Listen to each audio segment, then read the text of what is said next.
ஹல்லேலூயா, ஹல்லேலூயா. ஆண்டவராகிய இயேசு கிறிஸ்துவின் நாமத்தினாலே உங்களை வாழ்த்துகிறேன். கர்த்தர் உங்களை ஆசீர்வதிப்பாராக. இந்த சங்கீதத்தில் இந்த வசனமானது தாவீது மிக நெருக்கடியான ஒரு காலகட்டங்களில், வாழ்வா சாவா அப்படிங்கிற ஒரு காலகட்டத்தில் எழுதின, அதற்கு பின்பதாக எழுதின ஒரு சங்கீதம். இவனை பிடிச்சிட்டு போயிட்டாங்க. அபிமெலேக்கு என்கிற ஒரு ராஜாவின் இடத்துல சேவகர்லாம் பிடிச்சி கொண்டு போயிட்டாங்க. கொன்றுவாங்கங்கிற மாதிரி ஒரு சூழ்நிலை, நெருக்கமான ஒரு காலம், இடுக்கமான ஒரு சூழ்நிலை. அவ்வளோதான் முடிஞ்சுது. ஆனால் திடீரென்று அவன் ஒரு பைத்தியக்காரனை போல ஒரு ஆக்டிங் கொடுக்குறான் அவங்க எதிரில். அந்த அபிமெலேக்கு ராஜாவினுடைய அரண்மனையில், அந்த அரசவையில். உடனே ராஜா சொல்கிறான், இங்கே என்ன பைத்தியக்காரனுக்கா குறைவா இருக்கு, இவனை ஏன் பிடிச்சிட்டு வந்தீங்க? இன்றைக்கி இருக்கிற மாதிரின்னா டெக்னாலஜினா மீடியா என்ன பண்ணிடலாம், வாட்ஸ்அப் பார்த்து டிவி பார்த்து கண்டுபிடிச்சிடலாம் இவர் தான் அவருன்னு. ஆனால் அன்றைக்கி அப்படி இல்லை. இவன் முகத்தெல்லாம் ஒரு மாதிரி பண்ண உடனே அவனை விட்டுட்டான்.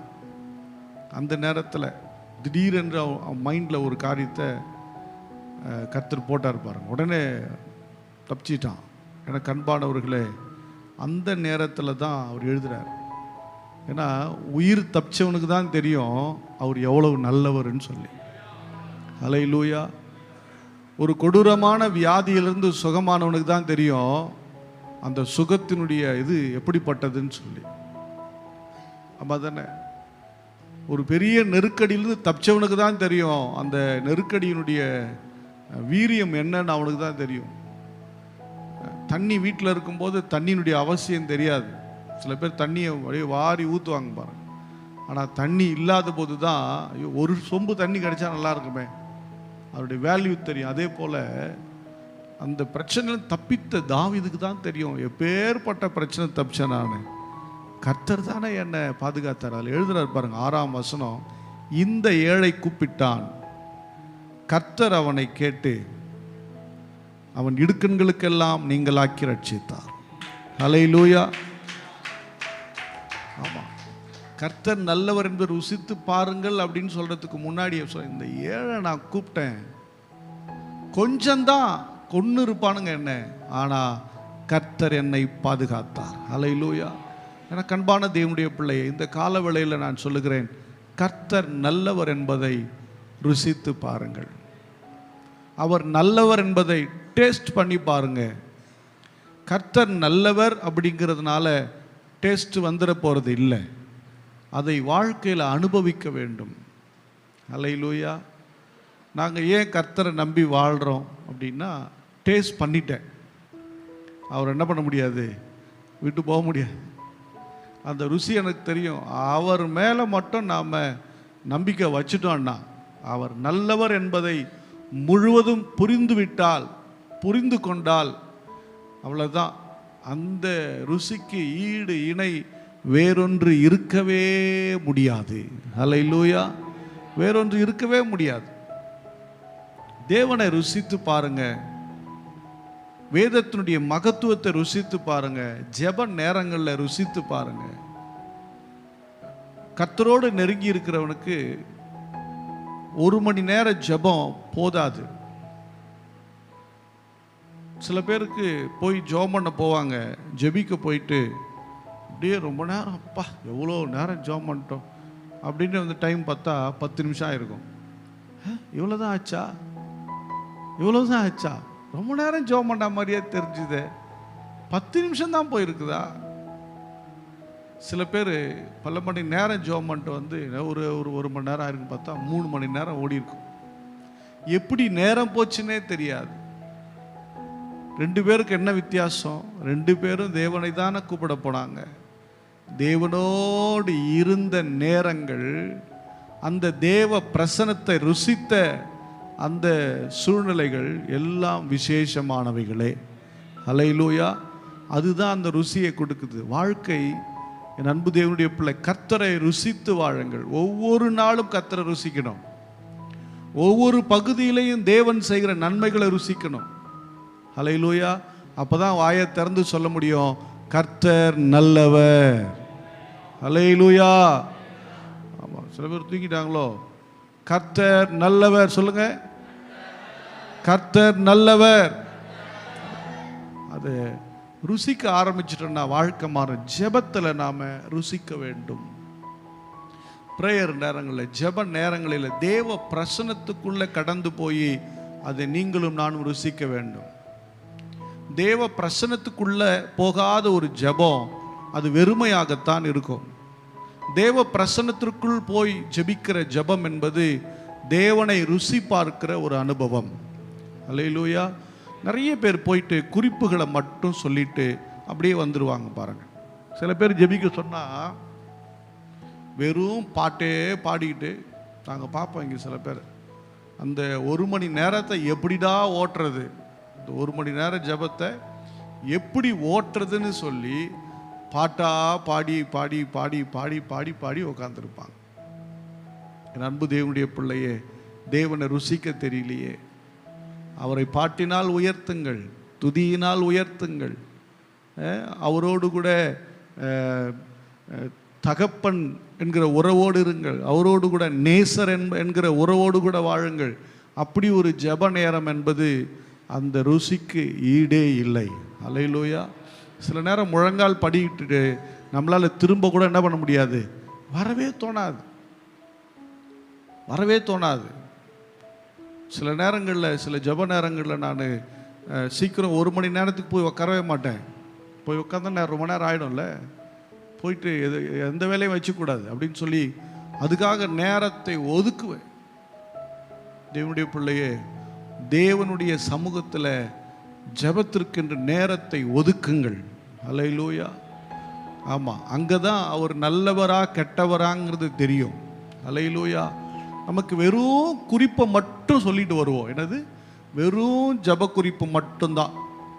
இதை செய்து கொடுங்க, அதை செய்து கொடுங்க, இதை மாற்றிருங்க, அதை மாற்றிருங்க. ஏன்? அவர் நம்ம வீட்டு வேலைக்காரர் இல்லை. அவர் யார்? நம்ம வீட்டுக்கு வேலைக்காரர். நமக்கு செஞ்சு கொடுத்துருக்கிறார் அவர். அந்த அந்த மைண்ட் செட் கூட அவரோடு கூட பேசுங்கள், அவரோடு கூட உறவாடுங்கள். அவர் என் தேவன் என்று சொல்லுங்கள். நீங்கள் தான் எனக்கு எல்லாமேன்னு சொல்லுங்கள். அந்த நம்பிக்கை இருக்குது தெரியுமா, அதை தான் ருசிக்க வைக்குமே. அல்லேலூயா. அப்படியே போயிட்டு வந்துடுறதில்லை, அப்படியே போயிட்டு வந்துடக்கூடாது. தேவ சமூகத்தில் அமர்ந்தா அவரை ருசித்து விடுங்கள். அல்லேலூயா. ஆலயத்துக்கு வருவாங்க, சிலர் நேரத்துக்கு முன்னாடி வந்து ஜெபிக்கிற அனுபவம் இருக்குது. ரொம்ப நல்ல அனுபவம். விசுவாசிகள் காலையில் இந்த ஆராதனைக்கு, அது 5 மணி ஆராதனையோ 9 மணி எந்த ஆராதனை வந்தாலும் ஒரு 10 நிமிஷம் முன்னாடி வந்து நீங்கள் அமர்ந்து நீங்கள் கர்த்தரை ஸ்தோத்திரம் பண்ணி பாருங்களேன். யாருமே இல்லைங்க, நான் போய் என்ன பண்ண போகிறேன், ஒரு 2 பாட்டு பாடட்டும், நம்ம 2வது பாட்டில் என்ன பண்ணிடலாம், போயிட்டு ஜாயின் பண்ணிக்கலாம் அப்படின்னு நினச்சிங்கன்னா அது இல்லை. யாரும் தேவையில்லை, யாருமே இல்லாமல் வந்து ஜோம், அது ரொம்ப நல்லது தெரியுமா. அந்த ஆராதனைக்கு முன்னாடி வந்து கர்த்தரை துதித்து அப்படியே உயர்த்தி, யாரும் இல்லைன்னாலும் பரவாயில்ல, நீங்கள் ஒரு சரணத்தை பாடி அப்படியே அமர்ந்து கர்த்தரை நீங்கள் ஆலயத்தில் ப்ரைஸ் பண்ணுங்களேன். உங்கள் சரீரத்தில் தெய்வீக சுகத்தை நீங்கள் உணர்வீங்க. அல்லேலூயா. உங்கள் வாழ்க்கையில் வருகிற பிரச்சனை மாறி போகிறத உணர்வீங்க. அது ரொம்ப உன்னதமான அனுபவம். அது 10 நிமிஷம் முன்னாடி வந்து கண்ணீரோட இல்லை மகிழ்ச்சியோட இல்லை எதிர்பார்ப்போடு கூட நம்பிக்கையோடு கூட ஆலயத்தில் வந்து முழங்கால் போட்டு செக் பண்ணி பாருங்கள். ஜஸ்ட் 1 டைம் ட்ரை பண்ணி பாருங்களேன். அதுக்கப்புறம் நீங்கள் லேட்டாக வரவே மாட்டீங்க. லேட்டாக நம்ம என்ன பண்ண மாட்டோம், வரவே மாட்டோம். ஒரு 10 மினிட்ஸ் அந்த ஆராதனைக்கு முன்னாடி வந்து அதுக்கப்புறம் பாஸ்ட் வந்து ஜெபம் பண்ணி பாட்டு பாடி ஆரம்பிக்கும். ட்ரை பண்ணி பாருங்களேன், பயங்கர ஸ்பெஷலாக இருக்கும். அல்லேலூயா. கல்யாணத்துக்கு முன்னாடி வரலையும் சீக்கிரமாக தான் வந்தோம். கல்யாணம் எப்போ ஆச்சோ அதுக்கப்புறம் தான் டைமே கீப்பப் பண்ண முடியல இல்லை. ஆமாம், முயற்சி செய்யுங்கள். முன்னாடியே வந்து ஆலயத்தில் முழங்கால் போட்டு ஸ்தோத்திரம் பண்ணி பாருங்களேன். அல்லேலூயா. அன்பு தேவனுடைய பிள்ளையை, கர்த்தர் நல்லவர் என்பதை ஜெபத்திலே ருசியுங்கள். அல்லேலூயா. ஆமாம், அவர் நல்லவர். அல்லேலூயா. ஆமாம், அந்த அந்த அதற்கு ஈடு வேறொன்று. அந்த டேஸ்ட் ஜெப நேரங்கள், அந்த தேவ பிரசன்னத்தினுடைய அந்த ருசி, விலையேற பெற்றதாக இருக்கும். ஹல்லேலூயா. ஆமாம், இன்றைக்கி தேவ சமூகத்தில் அமர்வதற்கு விசுவாசிகள் பிள்ளைகள் விரும்புகிறது இல்லை. கேட்டால் டைம் இல்லை, வேலைக்கு போகிற டைம் ஆச்சு. எத்தனை மணிக்கு வேலைக்கு போகிறீங்க? 7 மணிக்கு 7 மணிக்கே போனங்க. சரி, ரைட், ஓகே. எப்போ திரும்ப வருவீங்க? 8-9 மணிக்கெலாம் வந்துடுவாங்க. சரி, ரைட். அப்போ எப்போ தான் ஆண்டவர் சமூகத்தில் உட்காருது? அதுதான் சொல்கிறாங்க, டைம் இல்லை. என்னது? அதுதான் சொல்கிறேன், டைம் இல்லையே. அப்போ எப்போ ஆண்டவர்கிட்ட பேசலாம்? என்னைக்கு சமயம் இருக்குதோ அன்றைக்கி பேசலாம். ஹல்லேலூயா. இப்போ சண்டேஸ்லேயும் ஜாப் வச்சுறாங்க. இப்போ ஏன் நம்ம 5 மணிக்கு சர்வீஸ் வைக்கிறோம்? சண்டே ஜாப் வைக்கிறாங்க. சில வருடங்கள்லாம் பண்ணால் அந்த காலையில் 9 மணி எல்லா இடமும் த்ரோட் தமிழ்நாடு முழுக்க எந்த டைம் தான்? 8, 9. 8 மணிக்குள்ள ரொம்ப கம்மி தான். 9, 9:30, 10, 10:30 இதுதான் டைம், சர்வீஸ் டைம். வேறு டைமு எல்லாம் கம்பல்சரி லீவ் போட்டு சபையில் சாப்பாடு இருக்கும். சபையில் என்ன இருக்கும்? சாப்பாடு இருக்கும். ஏகதேசமான சபையில் சாப்பாடு இருக்கும். சாப்பிட்டுட்டு முடிச்சுட்டு கொஞ்சம் ரெஸ்ட் எடுத்துகிட்டு எல்லாரும் ஊழியத்துக்கு போவாங்க. சபையிலேருந்து எல்லோரும் என்ன பண்ணுவாங்க? எல்லாரும் ஊழியத்துக்கு போவாங்க. அப்படி தான் இருந்துச்சு அன்றைக்கி. ஏன்னா அன்றைக்கி கர்த்தருடைய நாள், வேலைக்கு போகக்கூடாது அப்படிங்கிற மாதிரி ஒரு பக்தி வைராக்கியம். நிறைய பேர் எவ்வளோ பெரிய வேலை வந்தாலும் அந்த வேலையை விட்டுருவாங்க, போக மாட்டாங்க. இன்றைக்கி என்ன பண்ணிட்டாங்க? 2 hours பெர்மிஷன். அது நம்ம எப்படி வந்துட்டோம்? பரவாயில்ல, ஒன்றும் பிரச்சனை இல்லை. இந்த மார்னிங் டைமில் நீங்கள் தேடுங்க. ஆனால் தேடுகிற நேரம் அன்றைக்கு மாத்திரம் இல்லை, தினமும் எழுந்து கர்த்தரை துதியுங்கள். ஹல்லேலூயா. ஆமாம், 3:30 மணிக்கு வாலிப நாட்களை 3:30 மணிக்கு எழுந்து ஜெபம் பண்ணுவேன், அமருவேன். ஹல்லேலூயா. எத்தனை மணிக்கு? 3:30. அப்பா, நள்ளிரவு இல்லை, என்ன டைம் அது? நள்ளிரவு. நள்ளிரவு அப்படி தானே? 3:30 மணி நள்ளிரவா? ஆமாம் ஆமாம், தலையாட்டுறீங்க. ஆமாம் ஆமாம், 3:30 மணிக்கு நள்ளிரவு தான். இன்றைக்கி இருக்கும் 3:30 மணிக்கு எல்லாம் இன்றைக்கி இந்த பிஸ்னஸில் இருக்காங்க. அதாவது இந்த மளிகை கடை வச்சுருக்கிறவங்க, ஒரு சில பிஸ்னஸ் பண்ணுறவங்கள தவிர மற்ற எல்லாருக்கும் 3:30 மணி எப்படி தான் தெரியுது? நள்ளிரவு. அன்னைக்கு காலங்களெல்லாம் பெண்கள் அதிகப்படி 6 மணிக்கு மேலே படுக்கையில் என்ன பண்ண மாட்டாங்க? 6 மணிக்கு மேலே எந்த பெண்ணும் படுக்கையில் இருக்க மாட்டாங்க. காலையில் எழுந்து தண்ணி தெளித்து வாசல் பெருக்கி என்ன பண்ணிடணும்? கோலம் போட்டணும். இன்றைக்கி நாங்கள் கிறிஸ்டின் ஆகிட்டோம், எங்களுக்கு என்ன வேலை இல்லை? என்ன வேலை இல்லை? கோலம் போட வேண்டிய வேலை இல்லை. அதனால அது பாழடைஞ்சு போட்டோம். நீ கிறிஸ்டின் ஆகி எதுக்குன்னு கேட்குறேன் நான். ஹல்லேலூயா. ஆமாம், காலையில் எழுந்து அதிகாலை எழுந்து வீட்டை வாசல் பெருக்கணும். அப்படியே உடல் முடியாதவங்க பரவாயில்ல, கொஞ்சம் நேரமாக. இன்னைக்கு உடல் முடியாதவங்கள வயசு பிள்ளைகள் தான் என்ன பண்ணுறாங்க? 8, 9, 10 வரையும் தூங்குற கேஸ்லாம் இருக்கு நாட்டிட்டு. எனக்கு கண்பார்வை, தேவ சமூகத்தை அதிகாலையில் போய் அவரை துதியினாலே உயர்த்துங்கள், அவரை டேஸ்ட் பண்ணுங்க, அவர் நல்லவர் என்பதை புரிந்து கொள்ளுங்கள். ஹல்லேலூயா, ஹல்லேலூயா. ஆமாம், அவர் மேல் வைக்கிற நம்பிக்கை, அந்த ஜெபத்தில் நீங்கள் வைக்கிற நம்பிக்கை நிச்சயம் பதில் கொடுக்கும். ஹல்லேலூயா. தாவீது தன் ஜெபத்தில் வைத்த அத்தனை காரியத்திற்கும் அவன் என்ன பண்ணா? பதிலை பெற்றுக்கொண்டார். அவர் அதனால தான் கர்த்தர் பேரில் முழு நம்பிக்கையாக இருந்தார். தாவீது அசைக்கவே முடியல. ரொம்ப அழகாக சொல்றார், கர்த்தர் என் வலது பாரிசத்தில் இருக்கிறபடியால் நான் அசைக்கப்படுவதில்லை. ஹல்லேலூயா. அவர் எப்பயும் என் பக்கத்தில் தான் இருக்கிறாரு, நீ ஒன்றும் என்ன பண்ண முடியாது, அசைத்து பார்க்கவே முடியாது. தாவீது நிறைய பிரச்சனைகளை ஃபேஸ் பண்ண ஒரு மனுஷன். திருமணத்துக்கு முன்னாடியும் சரி, திருமணத்துக்கு அப்புறமும் சரி, ராஜாவா ஆகும்போதும் சரி, ராஜாவா ஆனதுக்கு அப்புறமும் சரி, நிறைய பிரச்சனைகளை ஃபேஸ் பண்ண ஒரு மனுஷன். ஆனால் தேவ சமூகத்தில் அமர்ந்து அவர் நல்லவர் என்பதை ருசித்து அவர் மேல் நம்பிக்கையாயிருந்த ஒரு மனிதன், வெற்றி பெற்ற ஒரு மனிதன். கரங்களை தட்டி தேவனை மையப்படுத்தலாம். தேவ பிள்ளைய, உங்கள் சூழ்நிலைகளை நீங்கள் பார்க்காதீங்க, கர்த்தரை பாருங்க. சூழ்நிலை என்னைக்கு நமக்கு நல்லா இருந்திருக்குங்க? என்ன பண்ணுறதுங்க? ஜான் ஏர்னா பீட்டர் இறங்குறாரா? ஜான் ஏறுனா முழம் சறுக்குது. அப்படிதான் சொல்கிறோம்.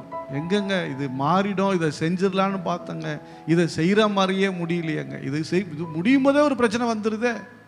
ஹல்லேலூயா. எல்லாவற்றையும் நீங்கள் அழகாய் ஜெயிப்பீர்கள். கர்த்தர் பேரில் நம்பிக்கையாயிருந்தால், கர்த்தர் நல்லவர் என்பது ருசித்தா எல்லாத்தையும் ஜெயிச்சுட்டு போயிடுவீங்க. அதெல்லாம் ஒன்றுமே செய்ய முடியாது. ஹல்லேலூயா.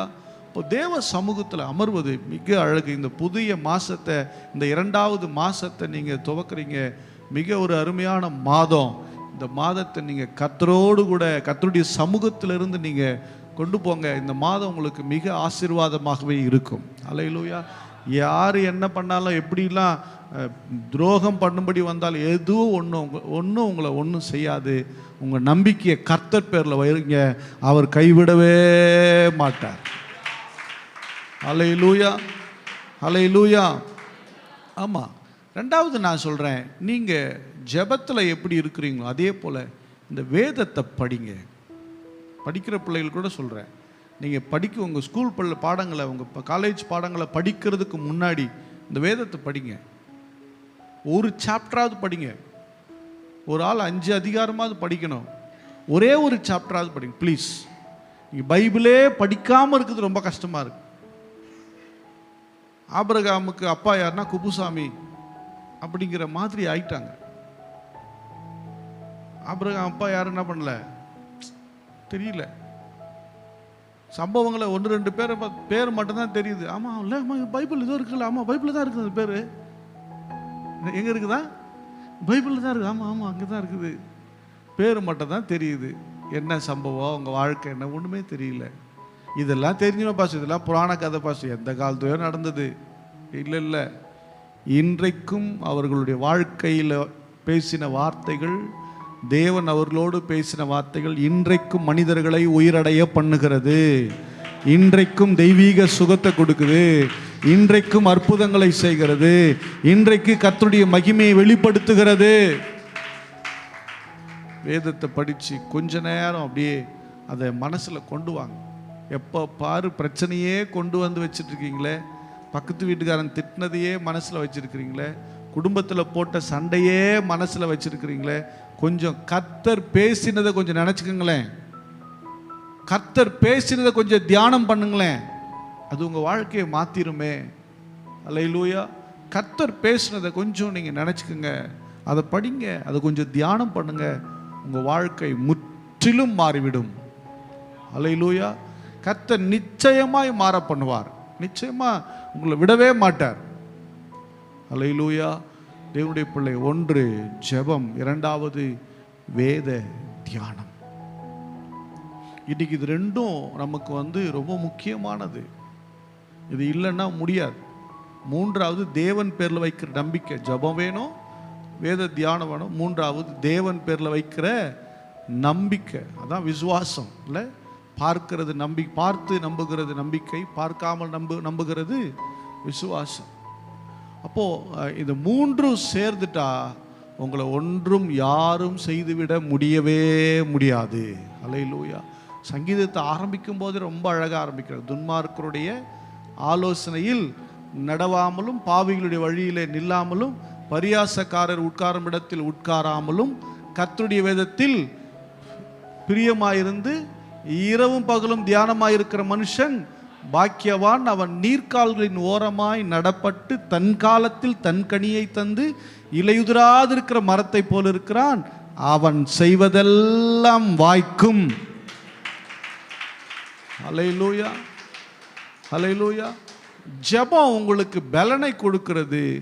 வேத வசனம் உங்களுக்கு வெற்றியை கொடுக்கிறது. அல்லேலூயா. சொல்லுங்க, ஜெபம் எனக்கு பலனை கொடுக்கிறது, வேத வசனம் எனக்கு வெற்றியை கொடுக்கிறது. நான் செய்யறதெல்லாம் வாய்க்கும். அல்லேலூயா. ஆமாம், கர்த்தரே கொடுத்தாலும் எடுத்துக்கிறதுக்கு என்ன இல்லை, பலன் இல்லை. கர்த்தர் முன்னாடியே வச்சிருக்கிறார். சில பேருக்கு உடம்பு முடியல, என்ன பண்ணுவாங்க, ஒரு டம்ளரில் இருக்க தண்ணீரை கொண்டு எடுக்க முடியுமா? உடம்பு முடியவே இல்லைன்னா அது எடுக்கவே வீக்னஸ், பலவீனம். கர்த்தர் உனக்கு முன்னாடியே நிறைய ஆசீர்வாதங்களை வச்சிருக்கிறார். என்ன இல்லை? பலன் இல்லை. எடுக்கிறதுக்கே முடியல. உனக்கு முன்னாடி தான் வச்சிருக்கிறார், உனக்காக வச்சிருக்கிறார். சொல்லுவாங்க பாருங்களேன், எங்களது தாங்க அது, ஆனால் அதுக்கு முயற்சி பண்ணவே முடியலங்க, அதுக்கு மட்டும் கிடைக்கலங்க. எப்படிங்க போயிடும்? அது எப்படி? அது எனக்கு புரியல. நானும் யோசிச்சு பார்க்குறேன். இதை மட்டும் ரொம்ப நாள் பார்க்குறேங்க, எங்களுது தாங்க அது, ஆனால் அதுக்குன்னு ஒன்றுமே செய்ய முடியும். அது எப்படி? அது என் அன்பு தேவனுடைய பிள்ளையே, நீ கர்த்தருடைய சமூகத்தில் காத்திருந்து அவருடைய வார்த்தையை நீ தியானம் பண்ணு. ஓ, முன்னாடி இருக்கிறது இல்லை, உனக்கு அப்புறம் இருக்குது, நீ ஜெயித்து கொள்வாய், அதை நீ சுதந்தரித்து விடுவாய். அதுதான் சொன்னார் எப்ராஹிம்க்கு, அந்த காலேப் கோத்திரத்தான்னு நினைக்கிறேன். இப்போ அந்த இதுதான் எல்லை எடுத்துக்கோ, அதுக்கு அந்த பக்கமாக நிறைய என்ன இருக்குது, காடு மாதிரி இருக்குது. உங்கள் ஆளுங்கெல்லாம் பலசாலிக்கு தானே, வெட்டி சுதந்திரித்து எடுத்துக்கொள். அல்லேலூயா. நீ தேவ சமூகத்தில் அதிக நேரம் அமருகிற நபராக இருந்தால், இந்த வார்த்தையை விசுவாசத்தோட நம்பிக்கையோட தியானம் பண்ணுகிற ஆளாக இருந்தீங்கன்னா, கர்த்தர் சொன்னதில்லை, அதுக்கு மேலேயும் கர்த்தர் உன்னை பார்த்து கொடுத்துக்கிட்டே இருப்பார். அல்லேலூயா. ஆமாம், அதுதான் நமக்கு எல்லையை தேவன் வைக்கலையே. அல்லேலூயா. எல்லையை வைக்கலையே. நாம தான் அதான் சொல்ல பாருங்க, ஆபிரகாமுக்கு எல்லையை வச்சாரா? ஆபிரகாம், நீ சுற்றி திரிகிற இடத்துல நீ எவ்வளவு தூரம் நீ சுத்துறியோ, எவ்வளவு தூரம் நடந்து திரியிறியோ, அதெல்லாம் உனக்கு தான். சாய்ஸ் ஒன்று தான், ஓட்டம் ஒன்றுது. பெரிய நாடு வேணும்னா பெரிய அளவில் சுத்து, சின்ன நாடு வேணும்னா உனக்கு ஊர் வேணுமா, நாடு வேணுமா? பாருங்க, மனுஷன் சுற்றி இருக்கிறார் பாருங்க. இன்னைக்கு இஸ்ரேல் தேசம் இருக்க, ஒரு ஆள் சிங்கிள் மேன் கூட இருந்த மக்களோடு கூட வச்சுக்கிட்டு அவ்வளோ இடத்தையும் சுற்றி இருக்கிறார். நீ கால் வைத்த தேசம் அனைத்தையும் நான் உனக்கு தருவேன். அல்லேலூயா. அப்போனா என்ன? இன்னும் நீங்க தான் எல்லையை ஃபிக்ஸ் பண்ணணும். யார் தான் எல்லையை ஃபிக்ஸ் பண்றீங்க? எனக்கு இந்த ஒரே ஒரு சென்ட் போதுங்க. என்னதுங்க? ஒரே ஒரு சென்ட் போதுங்க. ஒரு கொட்டா போட்டுட்டாது, என்னது, ஒரு கொட்டா போட்டுட்டாது போயிடுறங்க. ஒரே ஒரு வண்டி கச்சிட்டா போதுங்க. நீங்க தானே எல்லாம் ஃபிக்ஸ் பண்றீங்க. அல்லேலூயா.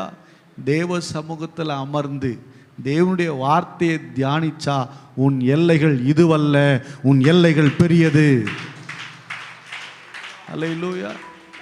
உன் எல்லைகள் பெரியது. யாரையும் உங்களை ஒரு கட்டுக்குள்ள வைக்க முடியாது. ஏன்னா நாம ஆராதிக்கிறவர் தாராளமானவர். அல்லேலூயா. ஐஸ்வர்யத்தின் தேவன், வானத்தையும் பூமியும் உண்டாக்கின கர்த்தர், சகல அதிகாரத்தையும் படைத்தவர். அவரை பார்த்து அவர்கிட்ட பேசி அவர் சொன்னதெல்லாம் திரும்ப ரீவைண்ட் பண்ணி, இப்படிலாம் சொல்லியிருக்கிறாரு, இப்படிலாம் செஞ்சிருக்கிறீங்களப்பா, உமக்கு ஸ்தோத்திரன்னு சொல்லிட்டா எல்லாம் திறக்க ஆரம்பிச்சிடும். அல்லேலூயா. எல்லா சாவியும் கையிலேயே வச்சிருக்கிறோம், கையிலேயே கொடுத்துருவார். உனக்கு எதெல்லாம் முடிஞ்சு திறக்க முடியுமோ திறந்து எடுத்துக்கோ. சாவி கொடுத்தா திறக்க கூட தெரியலன்னா என்ன பண்றது? தேவன் திறவுகோள்களை கொடுத்துட்டார். திறக்க கூட தெரியலன்னா என்ன பண்றது?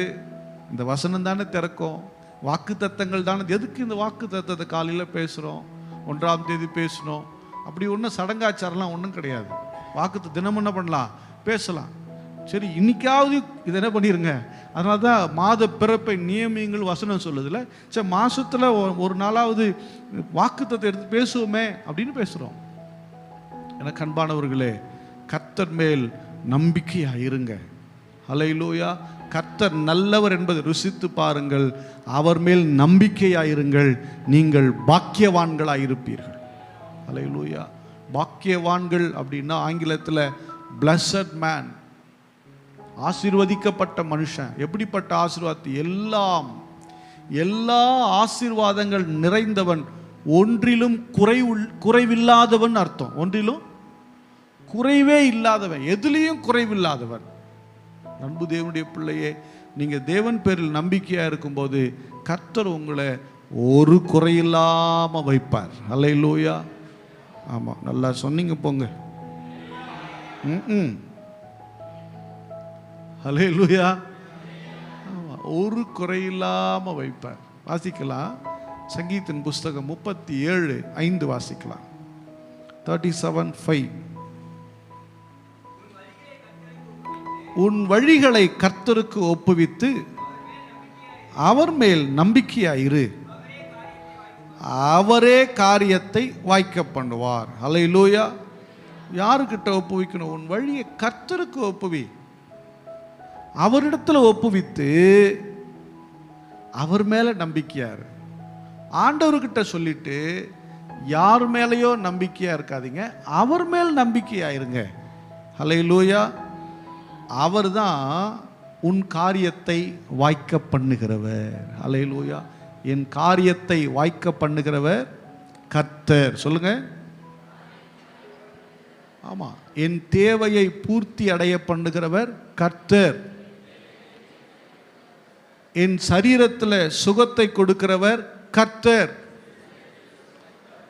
என் பொருளாதாரத்தை நிறைவடைய பண்ணுகிறவர் கர்த்தர்.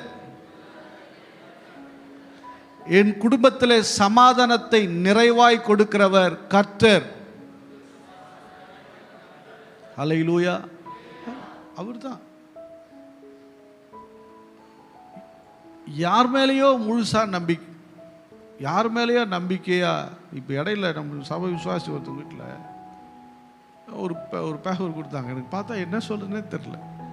எவனோ அவனும் செத்துட்டான் லேண்ட் வாங்கிறதுக்கு. பணம் கொடுத்தாங்களாம், எந்த பேப்பரும் இல்லை. அந்த பேப்பர் வச்சது பிரயோஜனமும் இல்லை. அவங்ககிட்ட கொண்டு போய் 10,000 15,000 கொடுத்துட்டு வந்தாச்சு. எழுதி கொடுத்தவன் செத்துட்டான், சொன்னவன் செத்துட்டான், பேப்பர் ஒன்றுமே இல்லை. நம்பிக்கை எங்கே இருக்குது பாரு. நம்ம நம்பிக்கைலாம் எப்படி இருக்கு? எவன் மேலேயோ நம்பிக்கை வச்சு. நான் உன்னை நம்புகிறேன், எவரையுமே நம்பாத. கர்த்தர் பேரில் நம்பிக்கையா இரு. உன்னை ஏமாத்தணும்னு சொல்லி வலையை விரிக்கிறவன் கூட அவன் உன் காலில் விழும்படி கர்த்தர் கிரியை செய்வார். அல்லேலூயா. ஒருவேளை அவன் ஏமாத்திட்டு போயிட்டானா கர்த்தர் உன்னை ஏமாற்ற மாட்டார். அதற்கு பதில் அதைவிட மேலாக கர்த்தர் உனக்கு ஒன்றை தருவார். ஆமா, சில நம்பிக்கைக்குரிய மனிதர்கள் நம்மளை ஏமாத்திடுவாங்க, நம்மளை கஷ்டப்படுத்திடுவாங்க, நமக்கு துரோகம் செய்திருவாங்க. ஆனால் என்னைக்குமே ஏமாத்தாத ஒருவர் உண்டு என்று சொன்னால் இயேசு கிறிஸ்து மாத்திரமே. ஏன்னா அவர் நல்லவர். சொல்லுங்க, அவர் நல்லவர். அவர் ஏமாற்ற மாட்டார். அல்லேலூயா. அவர் ஒரு காரியத்தை சொல்லிட்டேன்னார், செய்வேன்னு வாக்கு பண்ணிட்டார்னா அந்த வார்த்தையை தான் வாங்கணும். இந்த வசனத்தை இப்படி எப்படிலாம் இல்லை, அவர் சமூகத்தில் அமர்ந்து அவருடைய சத்தத்தை கேட்டுருணும். அது சொப்பனமோ தரிசனமோ கொடுத்துடணும், அதை வாங்கிடணும். எப்படியோ வாங்கிடணும். அதை அவர் பண்ணிட்டாருன்னா உனக்கு நடந்துடும். அல்லேலூயா. இன்னைக்கு அந்த நிலைக்கு மக்கள் வருகிறது இல்லை. இந்த ஜோசியக்கார மாதிரி பிரசங்கத்தை தான் மக்கள் விரும்புகிறாங்க. ஜோசியக்கார பிரசங்கம் அப்படி அதெல்லாம் யோசிக்கக்கூடாது. நீ நல்லா இப்படி ஆயிடுவ, அதெல்லாம் கர்த்தர் தனியாக உங்ககிட்ட பேசணும். ஏன் உனக்கு அவருக்கு சண்டையா? ஆண்டவர் சமூகத்தில் அமர்ந்து கர்த்தர் பேசிடணும், கர்த்தர் சொல்லிடணும். அவர் சொன்னா 100% நடக்கும். உன்னை ஏமாற்ற மாட்டார், உன்னை ஏமாற்ற மாட்டார். இன்னைக்கு எப்படி கர்த்தர் பேசுவார்னே மக்களுக்கு தெரியல. ஏன்னா எல்லாருமே தீர்க்கதரிசி ஆயிட்டாங்க இன்னைக்கு. எப்படி எல்லாருமே ப்ராப்பர்ட்டா தீர்க்கதரிசி கம்பெனி இருக்கிறா. நம்ம சொன்னா ஏதோ தப்பாயிடுமோ, கர்த்தர் சொன்னதை கண்டிச்சிட்டோம்னா இந்த மாதிரி திட்டா மனுஷனா இருந்தாலும் அப்படிங்கிறாங்க. ஆனால் ஆசீர்வதிச்சாப்பா கர்த்தருடைய தீர்க்கதரிசிப்பா அவரு, அது மட்டும்தான் தீர்க்கதரிசி. அல்லேலூயா. அப்போ யோனான்னா இன்னைக்கு இருந்த காலத்தில் இருந்தால் என்ன பண்ணியிருப்பாங்க? இன்னைக்கு யோனா ஒரு வழி பண்ணிட்டு இருப்பாங்க. ஆனால் ஒரு யோனா பண்ண பிரசங்கத்தில், ஒரு 40 நாள் செஞ்ச பிரசங்கத்தில் அந்த நாட்டு மக்களை ஒரு வழி பண்ணிட்டார் மனுஷன். ஆனால் 1,00,000க்கும் மேற்பட்ட ஜனங்கள் கர்த்தருடைய பாதத்தில் விழுந்தார்களே. அல்லேலூயா. அங்கதான் கர்த்தர் நல்லவர் என்பதை விளங்க பண்றார். அவர் கேட்கிறார், என்ன ஆண்டவரை காப்பாத்திட்டீங்க? எப்படியா, நீ நடாத செடியே உனக்கு பட்டு போச்சுன்னா இவ்வளவு கஷ்டம் இருக்குதே. வலது கைக்கும் இடது கைக்கும் வித்தியாசம் தெரியாது, அதாவது நல்லது எது கெட்டதுன்னு தெரியாது இந்த மக்களுக்கு நான் இறங்காம இருக்க முடியுமா? அல்லேலூயா. அதுதாங்க அவர் நல்லவர். சொல்லுங்க, அவர் நல்லவர். என்னைக்கோ ஒரு நாள் மனம் திரும்பி அழுதுட்டான்னா ஆண்டவர் என்ன பண்ணிடுறாரு, பட செப்போ மன்னிச்சு விட்டுறாரு. ஆனால் இவன் மன்னிக்க மாட்டான். ஆண்டவர் செப்போடான்னு மன்னிச்சிடுறாரு. ஆனால் மனுஷன் என்ன பண்ண மாட்டேங்கிறான், எப்படி அதை செய்யலாம், எப்படி சொல்லிடலாம்னு நினைக்கிறான். என் அன்பு தேவனுடைய பிள்ளை, தேவன் நல்லவர். உங்கள் வழியை அவரிடத்தில் ஒப்புவியுங்கள். எதுவானாலும் சரி, உங்கள் ஃப்யூச்சரை நம்பி அவர்கிட்ட கொடுங்க. உன்னை தாண்டா நம்புகிறேன், உன்னை தாண்டி நம்புறேன்னு கொடுக்காத. உங்களை நம்புகிற ஆண்டவர், ஏன் ஃப்யூச்சரை உங்கள் கையில் நான் கொடுக்குறேன். நீங்கள் எனக்கு நல்ல எதிர்காலத்தை அமைச்சு கொடுப்பீங்க, நல் வாழ்க்கையை கொடுப்பீங்க, எனக்கு ஒரு நல்ல ஜாபை கொடுப்பீங்க. என் எதிர்காலம் வளமாகத்தான் இருக்கும், என் எதிர்காலம் ஆசீர்வாதமாக தான் இருக்கும். நான் உங்கள் கையில் கொடுக்குறேன். அல்லேலூயா. கொடுத்து பாருங்களேன், உங்கள் எதிர்காலம் பிரமிக்கத்தக்க ஒரு எதிர்காலமாகவே இருக்கும். அல்லேலூயா. அப்படி தான் இருக்கும், நலமாக தான் இருக்கும். அங்கே உங்களுக்கு என்ன இருக்காது, பிரச்சனையே இருக்காது. இந்த காலவேளையில் தேவனுடைய கரத்தில் நீங்கள் ஒப்பு கொடுங்க. அவர் உங்கள் காரியத்தெல்லாம் வாய்க்க பண்ணுவார். அல்லேலூயா. வாசிக்கலாம் இன்னொரு வசனத்தை, சங்கீதம் 40:4 படிக்கலாம்.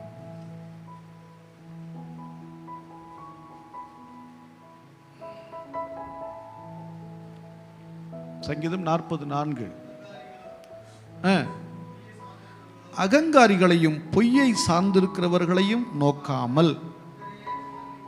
அவ்வளோதான். ஆமாம், அகங்காரி பொய்யை சார்ந்திருக்கிறவன்ல நீ பார்க்காத. ஒருவன் அவனுடைய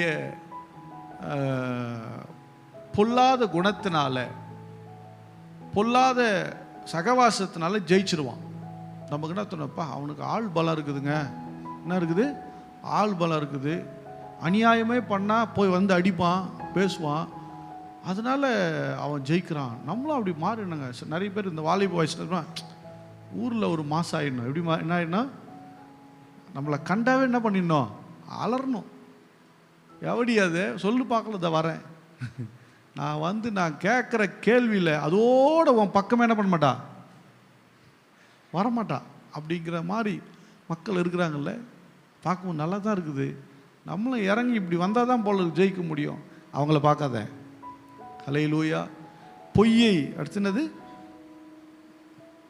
பொய்யை சார்ந்திருக்கிறவங்க. பொய், வாயை திறந்தா பொய், பொய்யானவர்களை நம்பி பொய்யை நம்புகிறவர்கள், பொய்யை பேசுகிறவர்கள். அப்படியே அந்த அந்த பொய்யை கேட்டிங்கன்னா அப்படியே உண்மையிலேயே அப்படியே நடந்துடுற மாதிரியே இருக்கும். நான் படிக்கும்போது ஒரு பையன், ஒரு முஸ்லீம் பையன், 7வது 8வது படிக்கும்போதே அவன் பேசும்போது பார்த்தோன்னா ஒரு இன்டர்நேஷ்னல் பிஸ்னஸ் மாதிரியே பேசுவான், பிஸ்னஸ் மேன் மாதிரியே பேசுவான். ரொம்ப பயங்கர இதாக பண்ணுவான், இப்படி பிஸ்னஸ் அப்படி பிஸ்னஸ். நான் கொஞ்ச நாள் கழித்து பார்க்குறேன், பாவம் பரிதாபமாக தான் இருக்கிறான் அவன். எந்த மாற்றம், வாயிலேயே வடை சுட்டுட்டே இருப்பாங்க. அல்லேலூயா. பொய், நம்மளும் பொய் சொன்னா வந்துடலாமோ? நீங்கள் பார்க்காது, அகங்காரியே பார்க்காதீங்க, பொய்யை சார்ந்திருக்கிறோன்னு பார்க்காதீங்க. பொய் தான் நமக்கு மூலதனம் அப்படின்னு வர்றவங்க அரசியல்வாதிகள் இருக்கிறாங்க, உதவாங்கத்துக்கு ரெடியாக இருக்கணும். அல்லேலூயா. ஆமாம், அகங்காரிகளையும் பொய்யும் நீங்கள் சார்ந்திருக்காம, அதை நீங்கள் நோக்கி பார்க்காம, அவங்களாம் நல்லா இருக்காங்க, பொய்யா சொல்கிறான் அவன் நல்லா இருக்கிறாங்க, ஐயோ ரொம்ப ரொம்ப அக்கிரமம் பண்ணுறான் அவன் நல்லா இருக்காங்க அப்படின்னு பார்க்க போனால் நான் நிறைய பேரை பார்த்து அவங்க பின்னாடியே நான் போயிருக்கணும். அல்லேலூயா. நமக்கு அது இல்லைங்க, கர்த்தரையே நம்பிக்கையா வைங்க, நீங்கள் பாக்கியவான்களாக இருப்பீர்கள். அவ பிள்ளை எப்படி படிக்க வச்சுட்டான், இவன் பிள்ளை அப்படி படிக்க வச்சுட்டான். எதுக்குங்க? கர்த்தரை நோக்கி பாருங்க.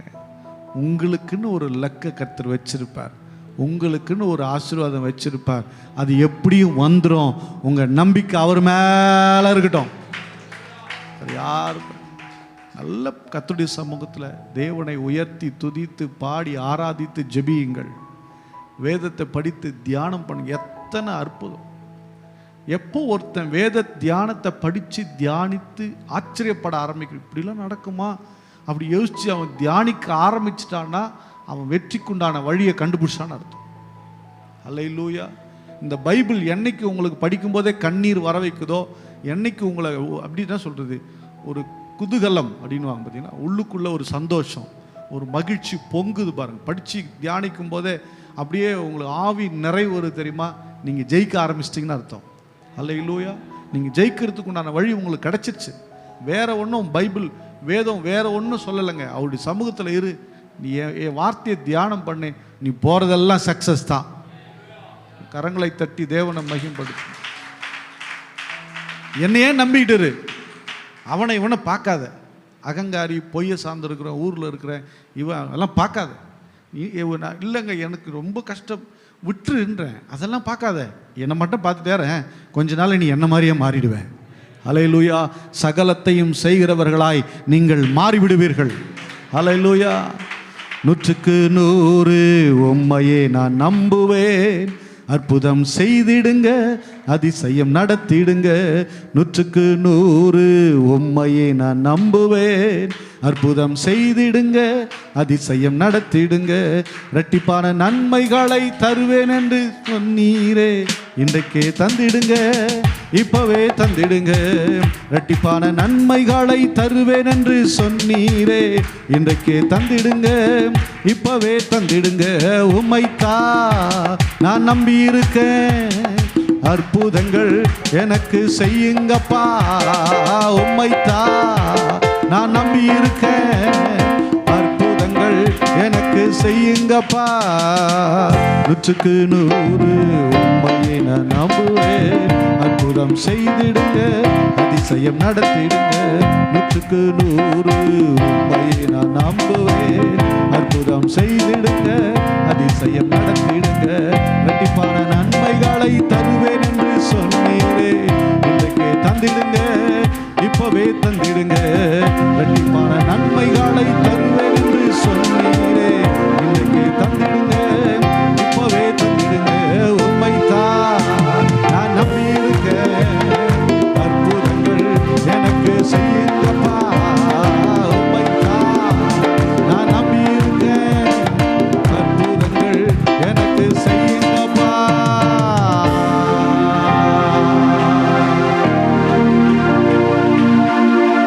கர்த்தர் நல்லவர் என்பதை ருசித்து பாருங்கள். அவர் மேல் நம்பிக்கையாயிருக்கிற மனுஷன் பாக்கியவான். Blessed man, ஆசீர்வதிக்கப்பட்ட சகலவிதமான ஆசீர்வாதங்களை நிறைந்த மனிதனாயிருக்கிறார். நீங்கள் சகலவிதமான ஆசீர்வாதங்களை நிறைந்தவர்களாகவே இருப்பீர்கள். கர்த்தர் உங்களை ஒருபோதும் கைவிடவே மாட்டார். இயேசுவின் நாமத்தினால் பிதாவே, ஆமென்.